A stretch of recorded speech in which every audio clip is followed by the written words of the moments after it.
പ്രിയപ്പെട്ട മാധ്യമ സുഹൃത്തുക്കളെ, ഒരുപാട് കാലത്തിന് ശേഷമാണ് മാധ്യമ സുഹൃത്തുക്കളോട് ഇങ്ങനൊരു പ്രസ് കോൺഫറൻസിലേക്ക് വരാനുണ്ടായത്. ഇവിടെ അദ്ദേഹം അഡ്വക്കേറ്റ് അറഫ സൂചിപ്പിച്ച കാര്യം 2016-17 കാലഘട്ടത്തിൽ ലക്ഷദ്വീപ് കോഓപ്പറേറ്റീവ് മാർക്കറ്റിംഗ് ഫെഡറേഷന്റെ ആഭിമുഖ്യത്തിൽ ലക്ഷദ്വീപിലെ ഏറ്റവും ഉൽപ്പന്നങ്ങളിൽ ഏറ്റവും അഗ്രികൾച്ചർ പരമായിട്ട് നിലനിൽക്കുന്ന രണ്ട് ഉൽപ്പന്നങ്ങളാണ് തേങ്ങയും മത്സ്യവും. അതിലേറ്റവും പ്രധാനപ്പെട്ട മീനാണ് ചൂര മത്സ്യം. ഈ ചൂര മത്സ്യത്തിന്റെ കയറ്റുമതിയുമായി, ഉണക്ക ചൂര മത്സ്യത്തിന്റെ കയറ്റുമതിയുമായി ബന്ധപ്പെട്ടുകൊണ്ട് CBI ഒരു കേസെടുത്ത കാര്യം, അതും അന്ന് നിലവിലുള്ള MP എനിക്കെതിരെ ഒരു 9 കോടി രൂപയുടെ സർക്കാരിന്റെ പൊതുഖജനാവിന് നഷ്ടമുണ്ടാക്കി. അതുമായി ബന്ധപ്പെട്ടുകൊണ്ട് ഒന്നാം പ്രതിയായി എന്നെ ചേർത്തുകൊണ്ട് ഒരു കേസെടുക്കുകയുണ്ടായി. അത് കേരളത്തിലെ എന്നല്ല, ഇന്ത്യയിലെ മുഴുവൻ മാധ്യമങ്ങളും അത് റിപ്പോർട്ട് ചെയ്ത സംഭവം കൂടിയാണ്. എന്താണ് ഇതിന്റെ പിന്നിലുള്ള യാഥാർത്ഥ്യം എന്താണെന്ന് ജനങ്ങൾക്ക് മുമ്പാകെ പറയേണ്ടത് ജനാധിപത്യത്തിൽ വിശ്വസിക്കുന്ന വ്യക്തി എന്ന നിലയ്ക്ക് അതിന്റെ ആവശ്യകത ഉൾക്കൊണ്ടുകൊണ്ടാണ് ഇന്നത്തെ ഈ പ്രസ് കോൺഫറൻസ് വിളിക്കാനുള്ള കാരണം. അതിന്റെ പശ്ചാത്തലം ഞാൻ പറഞ്ഞുകൊണ്ട് അതിന്റെ വിഷയത്തിൽ ഞാൻ കടന്നു വരാം. ലക്ഷദ്വീപിലെ ഈ ഉൽപ്പന്നമായ മാസ് എന്നാണ് പറയുക, ഉണക്ക ചൂര മത്സ്യത്തിനെ ലക്ഷദ്വീപുകാർ വിളിക്കുന്ന പേരാണ് മാസ് മീൻ. ഈ മാസ് മീനിന് ഒരു കമ്പോളം കണ്ടെത്തുക എന്നുള്ളത് ഇതിനു മുമ്പ് ലക്ഷദ്വീപിലെ പ്രതിനിധാനം ചെയ്തു പോയ പല MPമാരുടെയും പ്രകടന പത്രികയിലെ ഇടം പിടിച്ച ഏറ്റവും വലിയ ഒരു സംഭവമായി. എന്നാൽ ഇതിനു മുമ്പ് ഒരു വ്യക്തമായി പറയുകയാണെങ്കിൽ ഇത്രയും ദീർഘകാലം ലക്ഷദ്വീപിനെ പ്രതിനിധാനം ചെയ്ത് കോൺഗ്രസ് പാർട്ടിയിലൂടെ കടന്നു വന്ന ഒരു മെമ്പർ ഓഫ് പാർലമെന്റ് പോലും വ്യക്തമായിട്ട് ഈ വിഷയത്തിൽ ഇടപെടാതെ അതിന് വേണ്ട രീതിയിലുള്ള ഒരു മാർക്കറ്റ് കണ്ടെത്താൻ സാധിക്കാത്ത സാഹചര്യത്തിൽ 2014 ഇളയവൻ വിജയിച്ചു വന്ന സമയത്ത് അതിന് വേണ്ടിയിട്ടുള്ള ഒരു ആത്മാർത്ഥമായ ശ്രമം നടത്തിയിട്ടുണ്ടായി. അന്ന് അനുകൂലമായിട്ടുള്ള ഒരു ബോർഡായിരുന്നു ലക്ഷദ്വീപ് കോഓപ്പറേറ്റീവ് മാർക്കറ്റിംഗ് ഫെഡറേഷന്റെ ബോർഡ്. NCPക്ക് കൂടുതൽ അംഗത്വമുള്ള ബോർഡ് വന്നപ്പോൾ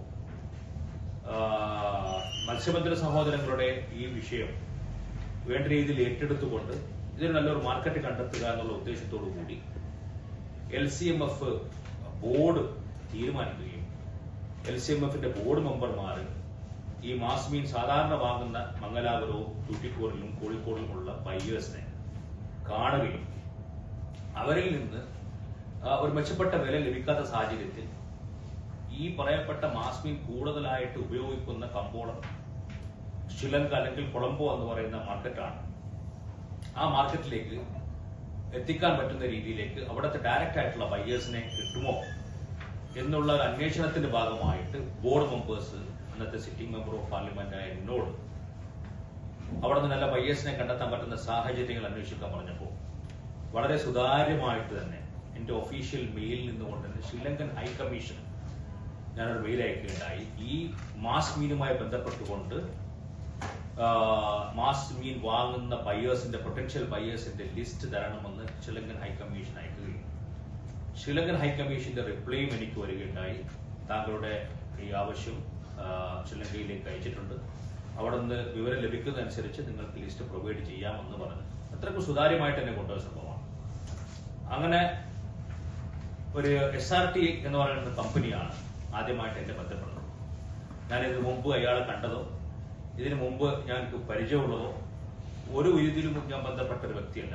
ഒരു ദിവസം അദ്ദേഹം ഇന്ത്യയിൽ വന്ന സമയത്താന്ന് തോന്നുന്നു, ഇന്ത്യൻ നമ്പറിൽ നിന്നാണ് എനിക്ക് ഫോൺ വരുന്നത്.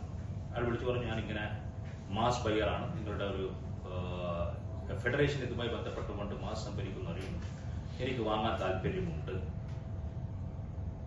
ഈ സാഹചര്യത്തിൽ ഈ ബയ്യറെ ലക്ഷദ്വീപ് കോഓപ്പറേറ്റീവ് മാർക്കറ്റിംഗ് ഫെഡറേഷന്റെ ബോർഡ് മെമ്പർമാർക്ക് അല്ലെങ്കിൽ എക്സിക്യൂട്ടീവ് മെമ്പർമാർക്ക് പരിചയപ്പെടുത്തി കൊടുക്കുക എന്നുള്ളൊരു ഉത്തരവാദിത്വം മാത്രമാണ് എന്നിൽ അർപ്പിതമായത്. പരിചയപ്പെടുത്തിയതിനു ശേഷമുണ്ടായ എല്ലാ സംഭവങ്ങളും അതൊരു ഒഫീഷ്യലായ പ്രോസസ്സ് നടന്നത്, അവിടുത്തെ ബോർഡ് മെമ്പർമാരുമായിട്ട് മീറ്റിംഗ് നടന്നതും അവർക്ക് പ്രൈസ് ഓഫർ ചെയ്തതും ആ പ്രൈസ് ഓഫർ ചെയ്യുമ്പോൾ അദ്ദേഹം മുന്നോട്ട് വച്ച കണ്ടീഷനുകളും അതൊക്കെ ഫെഡറേഷൻ പാലിക്കാമെന്നുള്ള രീതിയിലേക്കുള്ള ഇതൊക്കെ ഒഫീഷ്യലായിട്ടുള്ള ഡോക്യുമെന്റുകളാണ്. ഈ സംഭവങ്ങളൊക്കെ കഴിഞ്ഞ് ഇത് പ്രോപ്പറായിട്ട് മൂവ് ചെയ്ത് ലക്ഷദ്വീപ് അഡ്മിനിസ്ട്രേറ്റർ വരെ പോയി ഫയൽ അപ്രൂവ് ചെയ്ത് വന്നതിന് ശേഷം ഏകദേശം 250 മെട്രിക് ടൺ മാസ് സംഭരിക്കുകയുണ്ടായി. ആ മാസ് സംഭരണത്തിൽ ആകെ ബയ്യർ വച്ച കണ്ടീഷൻ, ഞാൻ വലിയ വില തരാൻ തയ്യാറാണ്, പക്ഷേ ലക്ഷദ്വീപിൽ നിന്നുള്ള മുഴുവൻ മാസ് മീനും എനിക്ക് തന്നെ തരണം. കാരണം വേറെ രീതിയിൽ മാസ് മീൻ വേറെ ആർക്കും പുറത്തു പോയി കഴിഞ്ഞാൽ തനിക്ക് കോമ്പറ്റേറ്റീവ് ആയിട്ട് അല്ലെങ്കിൽ റേറ്റ് കൺട്രോൾ ചെയ്യാൻ പറ്റുന്ന സാഹചര്യം ഉണ്ടാവില്ല. അതുകൊണ്ട് ലക്ഷദ്വീപിൽ നിന്ന് ഉത്പാദിപ്പിച്ച മുഴുവൻ മാസും എനിക്ക് തന്നെ തരാനുള്ള കണ്ടീഷൻ ഉറപ്പ് തരികയാണെങ്കിൽ ഞാൻ ഈ റേറ്റിൽ വാങ്ങാൻ തയ്യാറാണെന്നുള്ള അടിസ്ഥാനത്തിൽ ലക്ഷദ്വീപ് കോപ്പറേറ്റീവ് മാർക്കറ്റിംഗ് ഫെഡറേഷനും ഈ പറയപ്പെട്ട SRT കൊളംബോ ട്രേഡറുമായിട്ടുള്ള ഒരു ബന്ധം അല്ലെങ്കിൽ കച്ചവടം ആരംഭിക്കാൻ ശ്രമിച്ചു. ഇത് നല്ല രീതിയിൽ നടക്കുമെന്ന് കണ്ടപ്പോൾ അവിടെയാണ് പൊളിറ്റിക്സ് കടന്നു വരുന്നത്. അന്ന് ഇതുവരെയായിട്ട് ലക്ഷദ്വീപ് റെപ്രസെന്റ് ചെയ്തിരുന്ന കോൺഗ്രസ് പാർട്ടി ഈ സതുദ്യമം വിജയിച്ചു കഴിഞ്ഞാൽ പിന്നീട് കോൺഗ്രസിന്റെ നിലനിൽപ്പിനെ ബാധിക്കും എന്ന് മനസ്സിലാക്കിക്കൊണ്ട് ഈ പദ്ധതിയെ തകിടം മറിക്കാൻ വേണ്ടിയിട്ടുള്ള രീതിയിലുള്ള പല രീതിയിലുള്ള കംപ്ലൈന്റുകളും, അതിന്റെ ഏറ്റവും വലിയ ഒരു അവരുടെ പ്രവർത്തനമായിരുന്നു ഇതല്ലാത്ത വേറെ ബയ്യർക്ക് ഫിഷർമെന്മാരിൽ നിന്നും ലക്ഷദ്വീപിൽ തന്നെ കോൺഗ്രസുകാരായിട്ടുള്ളവരിൽ നിന്നും മാസ് സംഭരിച്ചുകൊണ്ട് കൊളംബോ മാർക്കറ്റിലേക്ക് ഇറക്കിക്കൊണ്ട് അവിടുത്തെ മാർക്കറ്റ് പ്രൈസ് ക്രാഷ് ചെയ്യാൻ പറ്റിയ ഒരു സാഹചര്യം അന്വേഷിക്കുകയും ഇതുമായി ബന്ധപ്പെട്ടുകൊണ്ട് മുൻകാലങ്ങളിൽ നടത്തി വരാറുള്ള മിഡിൽമാൻമാർക്കൊക്കെ തന്നെ ഈ സംഭവം നടന്നു കഴിഞ്ഞാൽ അവരുടെ ലാഭം നഷ്ടപ്പെട്ടു പോകുമെന്ന് പറഞ്ഞ് മനസ്സിലാക്കി അവർ ഈ സംഭവത്തെ പൊളിച്ചടക്കാൻ വേണ്ടിയിട്ട് ശ്രീലങ്കൻ മാർക്കറ്റിലേക്ക് വളരെ കുറഞ്ഞ നിരക്കിൽ ഈ ലക്ഷദ്വീപിന്റെ മാസ് മീനും എത്തിക്കാൻ അവർ വിജയിച്ചു. അതിന്റെ ഭാഗമായിട്ട് ബയ്യറിന് അയാൾ ഓഫർ ചെയ്ത റേറ്റ്, അയാൾക്ക് പ്രോമിസ് ചെയ്ത റേറ്റ് കൊടുക്കാൻ പറ്റാത്ത സാഹചര്യം, അയാൾ ഈ പ്രോമിസ്ഡ് റേറ്റിൽ നിന്നും ബാക്കോട്ട് അടിച്ചു. അതിന്റെ ഭാഗമായിട്ട് മാസ് പൂർണ്ണമായിട്ടും എക്സ്പോർട്ട് ചെയ്യാൻ പറ്റാത്ത സാഹചര്യമാണ്. ഇതിൽ നിന്ന് ഉണ്ടായെടുത്ത ഒരു സംഭവം, ഈ പറയപ്പെട്ട സംഭവത്തെ പൊളിച്ചടക്കുക എന്നുള്ളതായിരുന്നു അന്നത്തെ കോൺഗ്രസിന്റെ ഏറ്റവും വലിയ ലക്ഷ്യം. രണ്ടാമത്തെ വിഷയം, ഇത് എപ്പോഴോ CBIക്ക് വന്നു എന്ന് ചോദിച്ചു കഴിഞ്ഞാൽ, CBIക്ക് ഇത്രയും 2016 നടന്ന സംഭവത്തിന്റെ കേസ് എടുക്കുന്നത് 2022-23 കാലഘട്ടത്തിലാണ് അത് അന്വേഷണം വരുന്നത്, എന്റെ ഓർമ്മ ശരിയാണെങ്കിൽ. ഇത്രയും കാലം CBIക്ക് ഈ വിഷയമായിട്ട് യാതൊരു ബന്ധവുമില്ലായിരുന്നോ? ഇവർക്കൊന്നും അറിയില്ലായിരുന്നോ? അവരൊക്കെ അറിയുന്ന സംഭവം തന്നെയായിരുന്നു. കാരണം ഈ പ്രപ്പോസലുകൾ അപ്രൂവ് ചെയ്യുന്ന അന്നത്തെ 2 അഡ്മിനിസ്ട്രേറ്റർമാർ, 2 റിട്ടയർഡ് IPS ഓഫീസർ. അതിൽ ഒന്ന് ഇന്ത്യയുടെ ഇന്റലിജൻസ് ബ്യൂറോയുടെ ഡയറക്ടറായിട്ട് റിട്ടയറായി വന്ന ലക്ഷദ്വീപ് അഡ്മിനിസ്ട്രേറ്ററാണ് ശ്രീ ദിനേശ്വർ ശർമ്മ. അദ്ദേഹം മരണപ്പെട്ടുപോയി. അവർ രണ്ടുപേരും കൈകാര്യം ചെയ്ത ഫയലുകളാണ് ഈ ഫയൽ. അത്രയ്ക്കും വളരെ സുതാര്യമായിട്ട് നടന്ന സംഭവത്തെ 2022 എന്ത് പ്രത്യേകതയാണ് സംഭവിച്ചത്? എന്താണ് ഇപ്പൊ CBI പെട്ടെന്ന് ഈ മാസിമീനുമായിട്ട് മുന്നോട്ട് വരാണ്ടായ കാരണം എന്താണ്? മാധ്യമപ്രവർത്തകർ നിങ്ങൾ ശ്രദ്ധിക്കേണ്ട കാര്യം, ഇന്ന് ലക്ഷദ്വീപിലുള്ള അഡ്മിനിസ്ട്രേറ്റർ 2020 അദ്ദേഹം ലക്ഷദ്വീപിലേക്ക് വരികയുണ്ടായി. ആ ലക്ഷദ്വീപ് അഡ്മിനിസ്ട്രേറ്റർ തന്നെയാണ് ഇന്ന് തുറന്നുകൊണ്ടിരിക്കുന്നത്. ഇന്നത്തെ രാഷ്ട്രീയ സാഹചര്യത്തിൽ ഞാൻ കണ്ണുവരാൻ പറഞ്ഞ വാക്കിൽ അദ്ദേഹം വന്നതിന് ശേഷം അദ്ദേഹത്തിന്റെ എന്താ പറയാ സ്വയം താല്പര്യങ്ങൾക്ക് വേണ്ടിയിട്ടുള്ള പല നിയമനിർമ്മാണങ്ങളും പല ഭരണപരിഷ്കാരങ്ങളും ലക്ഷദ്വീപ് ജനത ഇതുവരെ കണ്ടിട്ടില്ലാത്ത രീതിയിലുള്ള പല ബുദ്ധിമുട്ടുകളും വന്നപ്പോ ആ പ്രവർത്തനങ്ങളൊക്കെ മുന്നിൽ നിന്നും എതിർത്ത വ്യക്തിയായിരുന്നു. പബ്ലിക് വേദിയിൽ വെച്ചുകൊണ്ട് അദ്ദേഹത്തിന്റെ പോളിസിയെ ബഹിഷ്കരിച്ചുകൊണ്ട് ഇറങ്ങിപ്പോയ വ്യക്തിയാണ് ഞാൻ. ഈ വിഷയത്തിൽ അദ്ദേഹത്തോട് കൂടെ നിൽക്കാത്തതിന്റെ അല്ലെങ്കിൽ അദ്ദേഹത്തിന്റെ ആ ഒരു സ്വയം താല്പര്യത്തിലുള്ള പല പദ്ധതികൾക്കും എതിർ നിൽക്കുന്ന വ്യക്തിയാണെന്ന നിലയ്ക്ക് എന്നെ കൂട്ടാൻ വേണ്ടിയിട്ട് കാര്യങ്ങൾ അന്വേഷിച്ചു പോയപ്പോ ഇങ്ങനെ ഒരു സംഭവം ഇവിടെ നടന്നിട്ടുണ്ടെന്നത് ഇന്നത്തെ BJPയിലെ പല നേതാക്കന്മാർ അവരിവിടെ വെച്ച് പ്രസ് കോൺഫറൻസ് നടത്തിയിട്ടുണ്ട്. ഈ വിഷയം അദ്ദേഹത്തെ ഇട്ടുകൊടുക്കുകയും, നമുക്കറിയാം ഇന്നത്തെ കേന്ദ്ര സർക്കാർ എങ്ങനെയാണ് പ്രതിപക്ഷത്തിന്റെ വായ അടപ്പിക്കുന്നതെന്ന് നമുക്ക് വളരെ വ്യക്തമായിട്ട് അറിഞ്ഞതാണ്. ആ വിഷയം എടുത്തു വച്ചുകൊണ്ട് ഒരു കഴിവുമില്ലാത്ത ഈ സംഭവത്തിന്റെ പിന്നിൽ CBI കൊണ്ട് നിർബന്ധമായിട്ടും കേസ് ഏറ്റെടുപ്പിച്ചു. എന്റെ വീടുകളും എന്റെ ബന്ധുക്കളുടെ വീടുകളും എവിടൊക്കെ സ്ഥലങ്ങളുണ്ട് അതൊക്കെ 1, 2, 3 തവണ റെയ്ഡ് നടത്തി. ഇതൊക്കെ കഴിഞ്ഞിട്ട് ഒരു തുണ്ട് ചീട്ട് പോലും ഒരു സംഭവം പോലും കിട്ടാതെ അതിനുശേഷം പിന്നീട് ED വന്നു.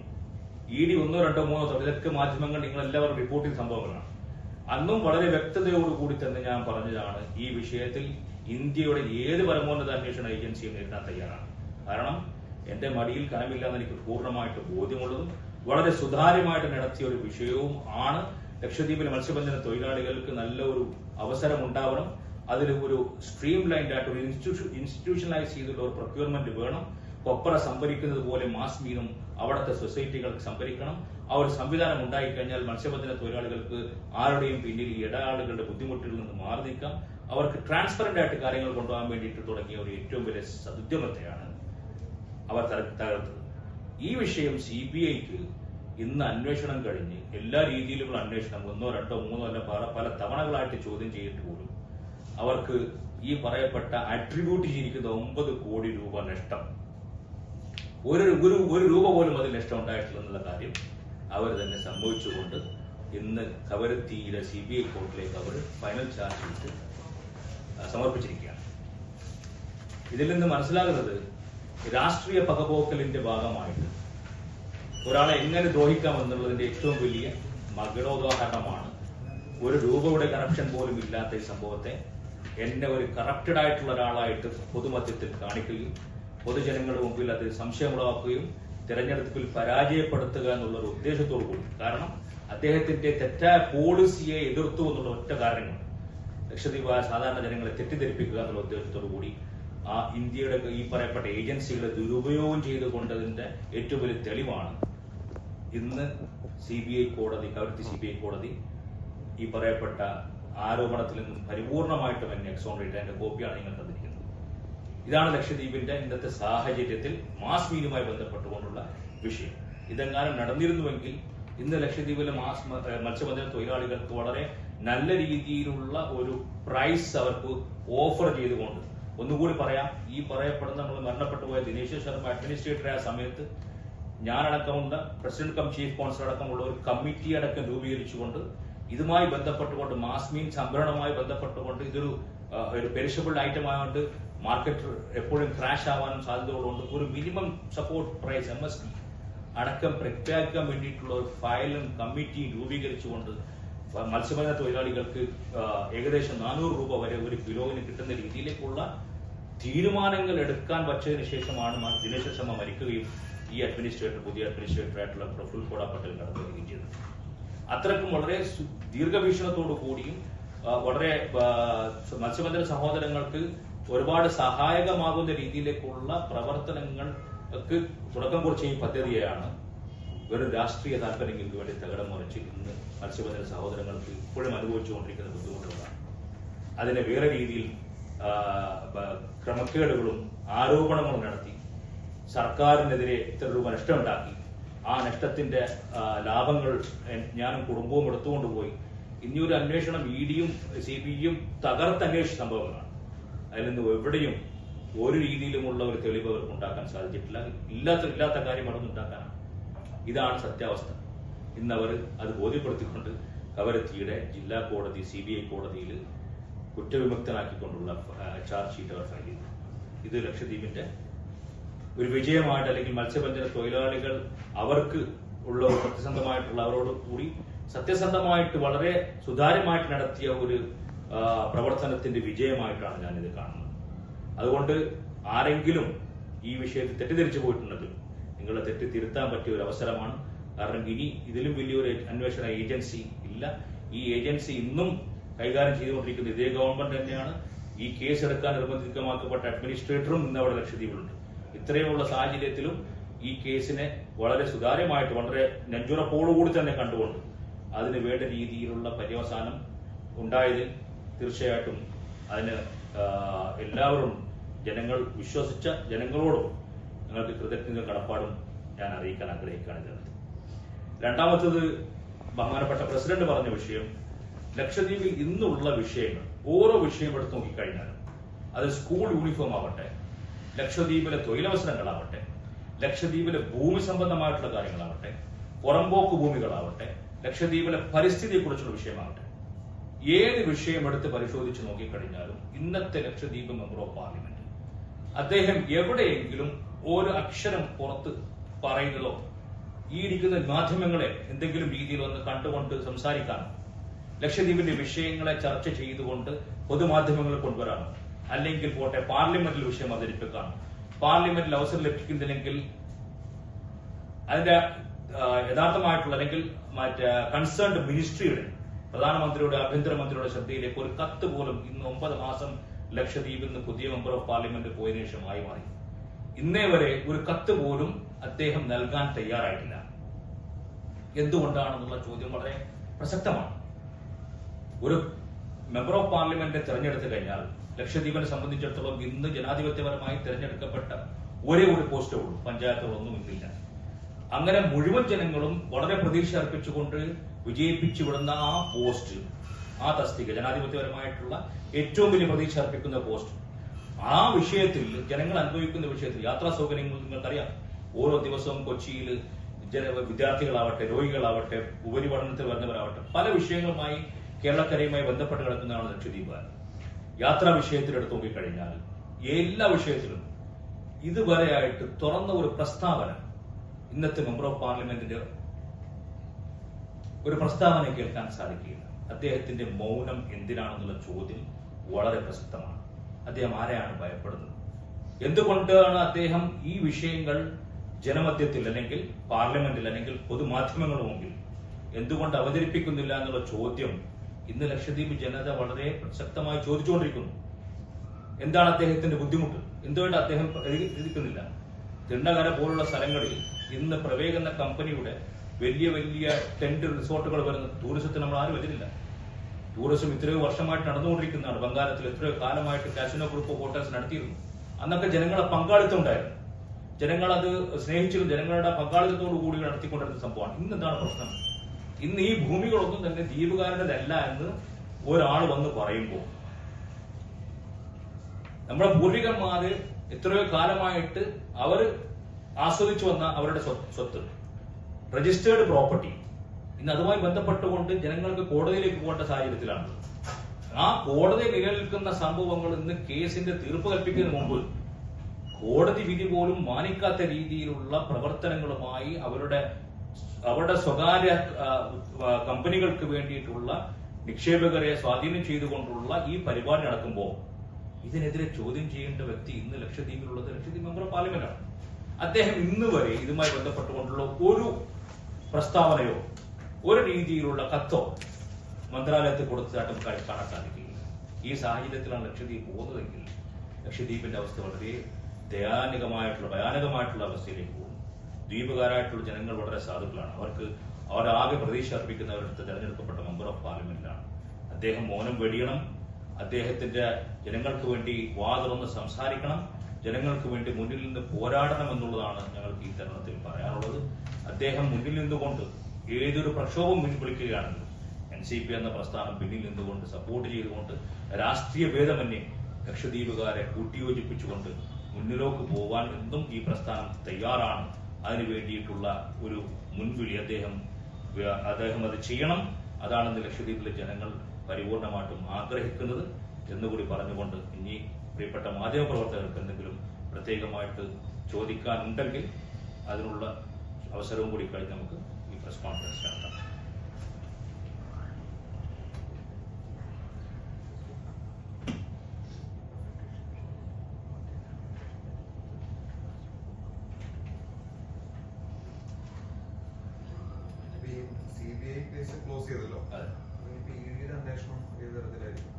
ഈ CBI കേസ് എടുത്തതിന് ശേഷം എനിക്കൊരു പുതിയ നിയമം അനുസരിച്ചുകൊണ്ട് ഒരു കറപ്ഷൻ കേസ് ചാർജ് ഫയൽ ചെയ്ത് കഴിഞ്ഞാൽ അതിനോടനുബന്ധിതമായിട്ട് ആ whatever the amount attributed for corruption അതിന്റെ ഫൈനാൻഷ്യൽ ഇറഗുലാരിറ്റി അന്വേഷിക്കുക എന്നുള്ളതാണ് EDയുടെ ഉത്തരവാദിത്വം. അതിന്റെ ഭാഗമായിട്ട് സ്വമേധയാ EDയും കേസ് എടുത്തിരുന്നു. പക്ഷേ ED ഞാൻ അറിയാൻ കഴിഞ്ഞത് അതുവരെ എന്റെ ചോദ്യം ചെയ്യിപ്പിച്ചു, കുറെ 2-3 തവണ ചോദ്യം ചെയ്തു. അവർ റിപ്പോർട്ട് അയച്ചതല്ലാതെ ഫർദർ FIR ഇട്ടതായിട്ടോ ഒരു കമ്മ്യൂണിക്കേഷൻ ഉണ്ടായിട്ടില്ല.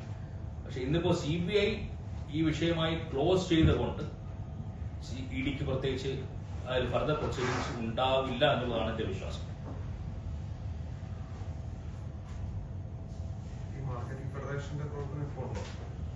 മാർക്കറ്റിംഗ് ഫെഡറേഷൻ അതും ഒരു കാര്യം നിങ്ങൾ മനസ്സിലാക്കേണ്ട കാര്യമാണ്. മാർക്കറ്റിംഗ് ഫെഡറേഷന്റെ പുതിയൊരു പ്രസിഡന്റിനെ തിരഞ്ഞെടുത്ത് അത് കാലാവധി കഴിഞ്ഞ് 5 വർഷം കഴിയുമ്പോൾ പുതിയ പ്രസിഡന്റ് NCP-കാരനായതുകൊണ്ട് ആ തെരഞ്ഞെടുപ്പിന് തന്നെ ഈ പറയപ്പെട്ട അഡ്മിനിസ്ട്രേറ്ററും അഡ്മിനിസ്ട്രേഷനും അത് റദ്ദ് ചെയ്യുകയും എക്സ്ഫാക്ടോ, അതായത് ഒരു ഉദ്യോഗസ്ഥനെ വെച്ചുകൊണ്ട് ഇന്ന് ഫെഡറേഷൻ ഓടിച്ചുകൊണ്ടിരിക്കുകയാണ്. അതുമായി ബന്ധപ്പെട്ടുകൊണ്ടുള്ള കേസ് ഇന്ന് ഹൈക്കോടതി നിൽക്കുന്നുണ്ട്. തത്വത്തിൽ ഫെഡറേഷന്റെ ബോർഡ് ഇന്ന് പ്രവർത്തിക്കുന്നില്ല എന്നുള്ളതാണ് സത്യാവസ്ഥ. ഒരു കാര്യം കൂടി ബഹുമാനപ്പെട്ട പ്രസിഡന്റ് പറയുമായിരുന്നു, ഇനി ആ കേസ് കഴിഞ്ഞുകൊണ്ട് ഫെഡറേഷന്റെ പ്രസിഡന്റ് സ്ഥാനം NCPക്കാണ് കിട്ടുന്നതെങ്കിൽ തീർച്ചയായിട്ടും NCP മുന്നോട്ട് വച്ച ഈ ഒരു സംരംഭം അത് വളരെ വിജയകരമായിട്ട് മുന്നോട്ട് കൊണ്ടുപോകാനുള്ള എല്ലാ പ്രവർത്തനങ്ങളും ആ ഭാഗത്തുനിന്നും ഉണ്ടാകും.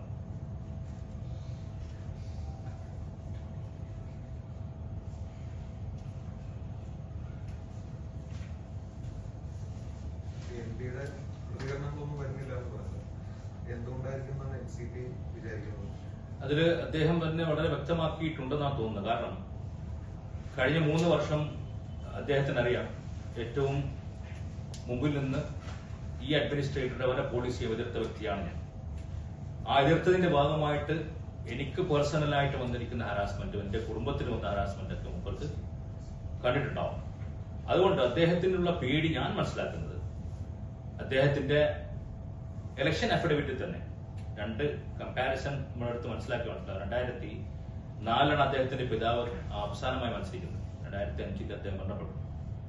ആ അഫിഡവിറ്റില് അദ്ദേഹത്തിന്റെ അസറ്റ് വെറും 60 ലക്ഷം രൂപ മാത്രമേ കാണിച്ചിട്ടുള്ളൂ.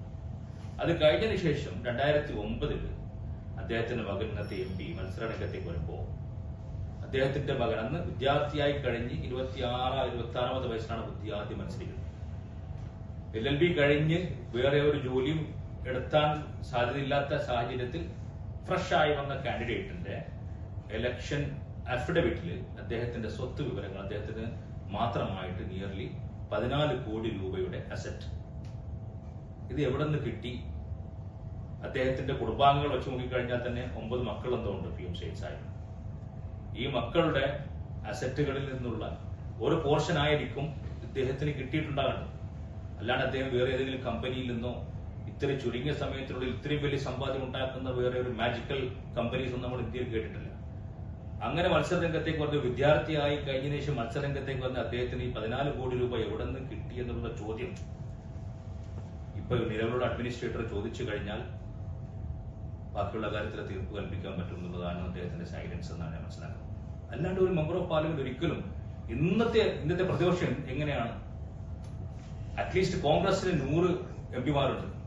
തൃണമൂൽ കോൺഗ്രസ്, NCP, DMK വളരെ ഒരു സ്ട്രോങ് ആയിട്ടുള്ള 240ഓളം MP-മാർ വരുന്ന ഇന്ത്യ സഖ്യമാണെന്നുള്ളത്.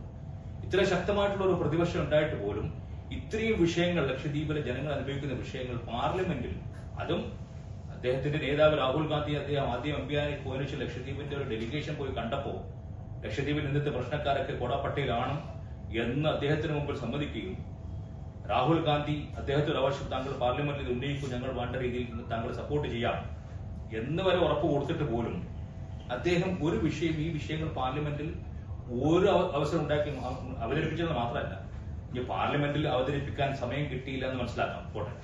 എന്നാൽ ഒരു മെമ്പർ ഓഫ് പാർലമെന്റിന്റെ ഒരു കത്തിനുള്ള വില എന്ന് പറഞ്ഞ ഒരു VIP റെഫറൻസ് ആണ്. അതിന് ഗവൺമെന്റ് ഓഫ് ഇന്ത്യ മറുപടി കൊടുത്തിരിക്കണം, ശരിയോ തെറ്റോ ആവട്ടെ. അങ്ങനെ ഒരു കത്ത് ഇതുവരെ ആയിട്ട് ഏകദേശം 8 മാസമായി ആഭ്യന്തര മന്ത്രാലയത്തിനോ അല്ലെങ്കിൽ പ്രധാനമന്ത്രിക്കോ ഈ ഷിപ്പിംഗ് സെക്ടറിലേക്കോ ഒരു കത്ത് പോലും ലക്ഷദ്വീപിന്റെ സാഹചര്യം പറഞ്ഞുകൊണ്ട് ഇനി കൊടുക്കുമെന്നല്ല ഇതുവരെ കൊടുത്തിട്ടില്ല. ഒരു മെമ്പർ ഓഫ് പാർലമെന്റ് ഉത്തരവാദിത്വം എന്താണ്? എന്തുകൊണ്ടാണ് അദ്ദേഹം കൊടുക്കാത്തത്? ഈ വിഷയം തന്നെയാണ്. ഇന്ന് ഈ പറയപ്പെടുന്ന അഡ്മിനിസ്ട്രേറ്ററെ എവിടെയെങ്കിലും കണ്ടിട്ടുണ്ടോ? വിജയിച്ചു കഴിഞ്ഞപ്പോൾ സാധാരണ രീതിയിൽ ഗവർണർമാർ വിജയിച്ച മുഖ്യമന്ത്രിയെ ബൊക്കെ കൊടുത്ത് സ്വീകരിക്കാം. ഇതൊരു വിജയിച്ച MP പോയിട്ട് ലക്ഷദ്വീപ് അഡ്മിനിസ്ട്രേറ്ററെ ഷോൾ അണിയിച്ചുകൊണ്ട് അങ്ങോട്ടേക്ക് കൃതജ്ഞത കാണിക്കുന്ന ഒരു സംഭവം അതിൽ നിന്ന് വളരെ വ്യക്തമാണ്.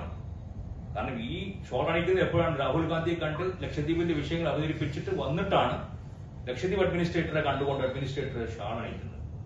ഈ ഷാൾ അണിയിക്കൽ നിന്ന് വളരെ വ്യക്തമാണ് അദ്ദേഹം എന്തിനെയോ ഭയപ്പെടുന്നു, അദ്ദേഹം എന്തൊക്കെയോ ഇയാളിൽ നിന്നും പ്ലീസിംഗ് ആവശ്യപ്പെടുന്നുണ്ടെന്നുള്ള കാര്യം വളരെ വ്യക്തമാണ്. തന്നെയാണ് ഈ മൗനത്തിന് കാരണം എന്നുള്ള കാര്യം ഇന്ന് പകൽ വെളിച്ചം പോലെ ലക്ഷദ്വീപുകാരെല്ലാവർക്കും അറിയാവുന്ന സംഭവമാണ്. അതുകൊണ്ട് അദ്ദേഹം പേടിക്കുന്നു എന്നുള്ളതാണ്. ആരെത്രത്തോളം പേടിച്ച് എത്രത്തോളം താഴോട്ട് പോവാം, ഒരിക്കലും ആ പേടി ഒരിക്കലും എവിടെയും കൊണ്ട് എത്തിക്കില്ല. ലക്ഷദ്വീപിലെ ജനങ്ങൾ ഇത്രയും പ്രതീക്ഷ അർപ്പിച്ചുകൊണ്ടാണ് അദ്ദേഹത്തിന് വോട്ടിട്ട് വിജയിപ്പിച്ചത്. ആ ജനങ്ങളുടെ വോട്ടിന് അല്ലെങ്കിൽ ജനങ്ങൾ ഇത്രയും വിശ്വാസം അർപ്പിച്ച ആ വിശ്വാസത്തെ ഏറ്റെടുത്തുകൊണ്ട് മുന്നോട്ട് പോകാൻ അദ്ദേഹത്തിന് സാധിക്കണമെന്നാണ് നമ്മൾ ആവശ്യപ്പെടുന്നത്. അങ്ങനെ ഒരു സാഹചര്യം ഉണ്ടാവട്ടെ എന്നാണ് നമ്മൾ പ്രാർത്ഥിക്കുന്നത്. അങ്ങനെ ഒരു രീതിയിലുള്ള ഒരു രീതിയിലുള്ള പ്രതികരണം ഇന്ന് വരെ അദ്ദേഹം ഈ ലക്ഷദ്വീപിൽ നടത്തിക്കൊണ്ടിരിക്കുന്ന ഒരു വിഷയമായിട്ട് ഒരു പത്രമാധ്യമ റിപ്പോർട്ട് പ്രസ് കോൺഫറൻസ് പോലും ഇതുവരെ നടത്തിയായിട്ട് കാണാൻ സാധിക്കില്ല. ഇതാണ് ലക്ഷദ്വീപിന്റെ സാഹചര്യം. വളരെ ദയനീയകരമായിട്ടുള്ള ഭയങ്കര ബുദ്ധിമുട്ടുകളാണ് ജനങ്ങൾ ഇപ്പോൾ ഉള്ളത്. പരിസ്ഥിതി തെങ്ങുകളൊക്കെ തീയിട്ട് നശിപ്പിക്കുകയാണ്. ഇത്രയും കാലമായി കഷ്ടപ്പെട്ട് വെച്ച തെങ്ങുകളൊക്കെ ഈ പദ്ധതിക്ക് വേണ്ടിയിട്ട് മുറിച്ചു മാറ്റുകയല്ല, തീയിട്ട് നശിപ്പിച്ചുകൊണ്ടിരിക്കുകയാണ്. വർഷങ്ങളോളമായി മിനിക്കോയ് ദ്വീപിൽ ഇത്രയും വർഷമായി നിൽക്കുന്ന വലിയ മരം, ആ മരം ഇന്ന് മുറിച്ചു മാറ്റിക്കൊണ്ട് അവിടെ ഒരു ബീച്ച് ഹോസ്പിറ്റൽ പണിയാൻ വേണ്ടിയിട്ടുള്ള തൊട്ടടുത്ത നല്ലൊരു ഹോസ്പിറ്റലുണ്ട്, അവിടെ സ്ഥലമുണ്ട്. അവിടെ പണിയാതെ ഈ മരം മുറിച്ചു മാറ്റി പരിസ്ഥിതിയെ കുറിച്ച് ഒരു ബോധ്യവും. ലക്ഷദ്വീപ് എന്ന് പറഞ്ഞാൽ പരിസ്ഥിതി ലോക പ്രദേശമാണ്. ഇത്രയും സംഭവവും ഒക്കെ നടന്നിട്ട് പോലും ഒരു രീതിയിലുള്ള പ്രതികരണവും തിരഞ്ഞെടുക്കപ്പെട്ട മെമ്പർ ഓഫ് പാർലമെന്റ് ഭാഗത്ത് നിന്ന് വരുന്നില്ല. തീർച്ചയായിട്ടും അത് വളരെ തിരുത്തേണ്ട ഒന്നാണ്. അദ്ദേഹം വാ തുറന്ന് സംസാരിക്കണമെന്നാണ് ലക്ഷദ്വീപ് ജനത എന്ന് ആവശ്യപ്പെടുന്നത്. പ്രതിപക്ഷം നിരന്തരമായിട്ട് ഈ വിഷയം ഉന്നയിച്ചുകൊണ്ടിരിക്കുന്നു. ഇപ്പോഴും ഞാൻ പറയുന്നത് തന്നെയാണ്. പ്രതിപക്ഷത്തെ മാറ്റി ലക്ഷദ്വീപുകാരെ ഒന്നിച്ച് ഐക്യത്തോടെ നിർത്തിക്കൊണ്ട് സമരത്തിന് പോകാൻ തയ്യാറാണ്.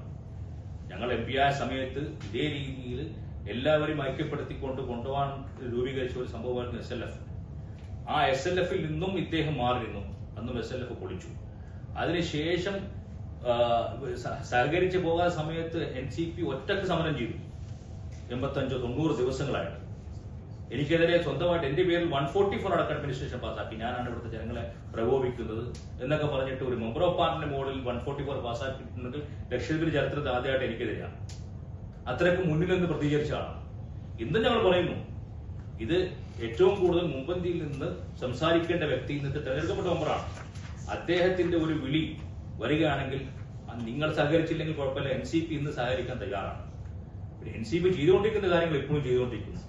ഇന്നും ഈ പറയപ്പെട്ട ഹൈക്കോടതിയിലും വിഷയങ്ങളിലും ഒക്കെ തന്നെ ഇന്നത്തെ നമ്മുടെ പ്രസിഡന്റ് തന്നെയാണ് അതിന്റെ കാര്യങ്ങളൊക്കെ നടത്തിക്കൊണ്ടിരിക്കുന്നത്. അത് മാത്രമല്ല ഓരോ വിഷയത്തിൽ ഇടപെട്ടുകൊണ്ടിരിക്കുന്നത്. അതല്ലല്ലോ കാര്യം. നമുക്ക് മൊത്തമായിട്ടുള്ള ഈ വിഷയങ്ങളിൽ ജനങ്ങളുടെ വിഷയമായി കൊണ്ടുവന്നുകൊണ്ട് ഒരു കൂട്ടായ്മയോടുകൂടി മുന്നോട്ട് വരണമെങ്കിൽ തെരഞ്ഞെടുക്കപ്പെട്ട മെമ്പർ ഓഫ് പാർലമെന്റ് മുമ്പിൽ നിൽക്കലാണ് അതിന്റെ ഒരു അഭികാമ്യത. അദ്ദേഹത്തിന് പിന്നിൽ അണിയറന്ന് നിൽക്കാൻ നിങ്ങൾ തയ്യാറാണ്. അതിനുള്ള ഒരു ക്ഷണം ആദ്യം വരേണ്ടത് ഇന്ന് ഭരണപക്ഷത്തിരിക്കുന്ന പാർട്ടിയുടെ ഭാഗത്തു നിന്നാണ്. ഭരണപക്ഷമല്ല, അത് പ്രതിപക്ഷം തന്നെയാണ്. രണ്ടും ഇന്ത്യ സഖ്യത്തിന്റെ ഭാഗമാണ്. അപ്പൊ ഇതാണ് സാഹചര്യം ലക്ഷദ്വീപിൽ.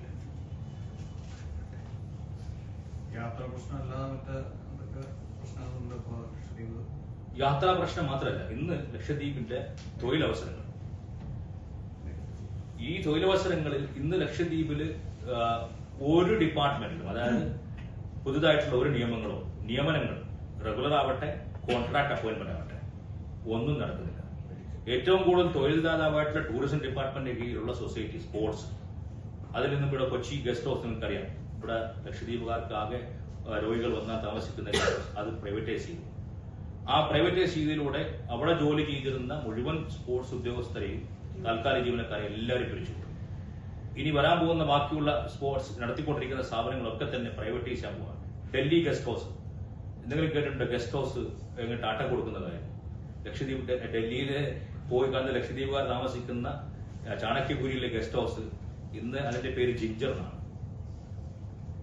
അവിടെ അതിനെക്കുറിച്ച് ലക്ഷദ്വീപ് MP ഒരു വിഷയമല്ല. കാലിക്കറ്റ് ഗസ്റ്റ് ഹൗസ് അതും ഔട്ട്സോഴ്സ് ചെയ്യാൻ പോകുന്നത്. ഈ മേഖലയൊക്കെ തന്നെ തൊഴിലവസരങ്ങൾ എല്ലാം നഷ്ടപ്പെട്ടുകൊണ്ടിരിക്കുന്ന സാഹചര്യത്തിൽ ഇത് പുതുതായി ക്രിയേറ്റ് ചെയ്തില്ലെങ്കിലും ഉള്ളത് നഷ്ടപ്പെടാതെ നിർത്താൻ പറ്റിയാൽ മതിയായിരുന്നു. പുതുതായിട്ട് നിയമനങ്ങളില്ല. റെഗുലർ എംപ്ലോയീസിനെ പോലും 56J വെച്ചുകൊണ്ട് പിരിച്ചുവിടാനുള്ള ഉത്തരവാണ് ലക്ഷദ്വീപ് അഡ്മിനിസ്ട്രേറ്റർ കൊടുത്തുകൊണ്ടിരിക്കുന്നത്. സ്കൂൾ യൂണിഫോമിന്റെ കാര്യത്തിലാണ്. യൂണിഫോമിന്റെ കാര്യത്തിൽ 10ാം ക്ലാസും 12ാം ക്ലാസും കൊടുക്കുന്ന കുട്ടികൾക്ക് തലയിൽ ചട്ടം അനുവദനീയ, ബാക്കിയുള്ള കുട്ടികൾ തലയിൽ ചട്ടിടാൻ പാടില്ല. അവിടെ 100% മുസ്ലിമീങ്ങളായിട്ടുള്ള കുട്ടികൾ, അവിടെ നോൺ മുസ്ലിംസ് ആയിട്ടുള്ള കുട്ടികളുണ്ട്.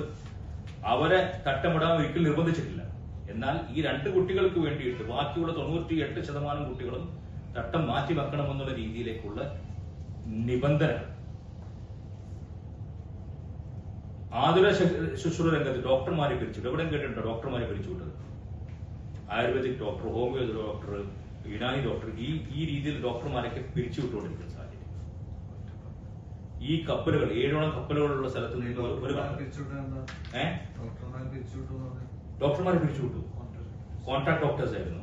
ഡോക്ടർമാരുടെ സേവനം വേണ്ട, ഡോക്ടർമാർ കൂടുതലാണെന്ന് അറിയിച്ചു. ഇതൊക്കെ ഏകപക്ഷീയമായിട്ട് തീരുമാനമെടുക്കുകയാണ്. തീരുമാനമെടുക്കാനുള്ള ധൈര്യം എങ്ങനെ വരുന്നു? ഇതൊന്നും ചോദിക്കാൻ ആരുമില്ല. പാർലമെന്റിൽ ചോദ്യം പോകുന്നില്ല, മന്ത്രാലയത്തിൽ കത്ത് പോകുന്നില്ല, ലക്ഷദ്വീപിന്റെ വിഷയങ്ങൾ എവിടെയും ചർച്ച ചെയ്യപ്പെടുന്നില്ല.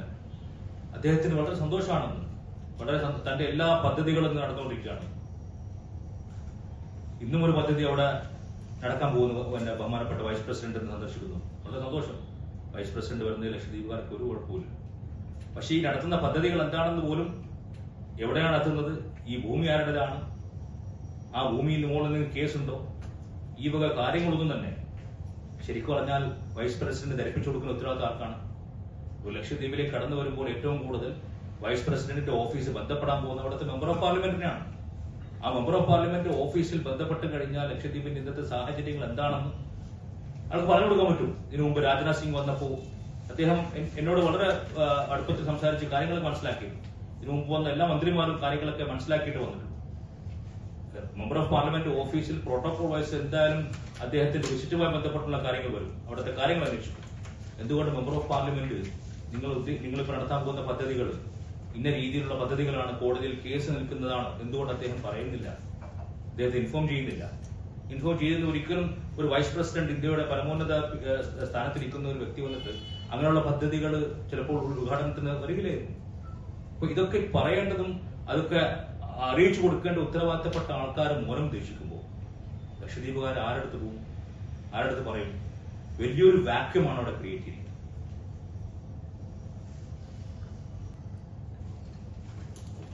Okay, thank you so much. Thank you.